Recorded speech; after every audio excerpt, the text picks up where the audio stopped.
Hi అండి, welcome back to my channel Indian కిచెన్కు స్వాగతం. ఇవాళ రెసిపీ వచ్చేసి 1 కేజీ చికెన్తో నేను చికెన్ నిల్వ పచ్చడి అనేది చేయబోతున్నాను.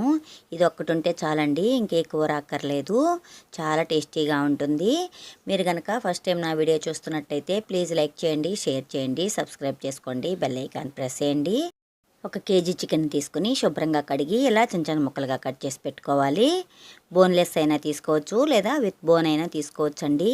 1/2 స్పూన్ సాల్ట్, 1/2 స్పూను పసుపు కూడా వేసుకొని ఇలా ఒకసారి బాగా కలుపుకొని మూత పెట్టుకొని ఒక 2 గంటల పాటు ఫ్రిడ్జ్లో పెట్టుకోవాలి. ఇలా పెట్టుకోవడం వల్ల వేయించినప్పుడు చికెన్ అనేది లబ్బర్లాగా సాగకుండా ఉంటుంది. స్టవ్ వెలిగించుకొని ఒక ప్యాన్ పెట్టుకొని ఇందులోకి 3 టేబుల్ స్పూన్ల ధనియాలు వేసుకోవాలి. 2 ఇంచుల దాల్చిన చెక్కని ఇలా తుంచి వేసుకోవాలి. 8 లవంగాలు, 1 అనాస పువ్వు, 1 నల్ల యాలక, 5 పచ్చ యాలకులు కూడా వేసుకోవాలి. కొంచెం రాతి పువ్వు వేసుకోవాలండి. అలాగే కొంచెం అనాస పువ్వు, కొంచెం మరాఠీ మొగ్గు కూడా వేసుకోవాలి. 2 స్పూన్ల ఆవాలు, 1/2 టీ స్పూన్ అంత జీలకర్ర, 1/2 టీ స్పూన్ అంత మెంతులు కూడా వేసేసుకొని లో ఫ్లేమ్లో వేయించుకోవాలండి. ఇవి వేగిపోయాక ఇవి ఒక ప్లేట్లోకి తీసేసుకోవాలి. ముందుగా మ్యారినేట్ చేసిన చికెన్ని ఇలా స్టవ్ మీద పెట్టుకొని వాటర్ అంతా దగ్గర పడేంత వరకు ఉడికించుకోవాలండి. ఇప్పుడు వాటర్ అంతా దగ్గర పడిపోయింది. ఇప్పుడు స్టవ్ వెలిగించుకొని డీప్ ఫ్రైకి సరిపడా ఆయిల్ పెట్టుకోవాలండి. కేజీ చికెన్కి 1/2 కేజీ కంటే ఎక్కువే పడుతుందండి ఆయిల్ అనేది, ఒక 300 గ్రాముల వరకు.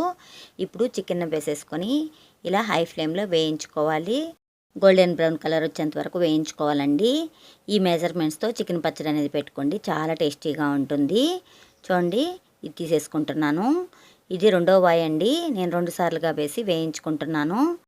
ముందుగా వేయించి పెట్టుకున్న మసాలాలు చల్లగైపోయాయండి. ఇప్పుడు మిక్సీ జార్లో వేసుకొని ఇలా మెత్తని పౌడర్ లాగా చేసి పక్కన పెట్టుకోవాలి.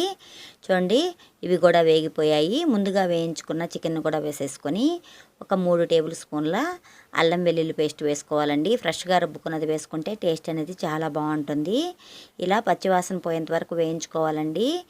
అల్లం వెల్లుల్లి పేస్టు ఇలా నొరగలాగా వస్తే మనకు పచ్చివాసన పోయినట్టండి. ఇప్పుడు స్టవ్ ఆపేసేసుకోవాలి. ఇప్పుడు ఈ వేడి మీదనే ఒక 1/2 కప్పు వరకు కారం వేసుకోవాలి. 1/2 కప్ అంటే ఒక 60 గ్రామ్స్ అండి, 60 గ్రాముల కారం వేసుకోవాలి. ఒక 40 గ్రాముల వరకు సాల్ట్ వేసుకోవాలండి. కొంచెం తగ్గించే వేసుకోండి, తర్వాత తగ్గినట్లయితే కొంచెం వేసుకోవచ్చు. ముందుగా మిక్సీ పట్టుకున్న మసాలాను కూడా వేసేసుకొని ఇలా ఒకసారి బాగా కలుపుకోవాలి. ఇది పూర్తిగా చల్లగైపోవాలండి, అప్పుడు మాత్రమే నిమ్మరసం కలుపుకోవాలి. పెద్దవైతే 3 నిమ్మకాయలు, చిన్నవైతే ఒక 4 వరకు వేసుకొని ఇలా కలుపుకోవాలి. ఇది వేడివేడి అన్నంలోకి చాలా బాగుంటుంది. మనం కలుపుకున్న వెంటనే తినేయచ్చండి. మీరు తప్పకుండా ట్రై చేసి మీకు ఎలా కుదిరిందో నాకు కామెంట్ బాక్స్లో తెలియజేయండి. Thank you for watching.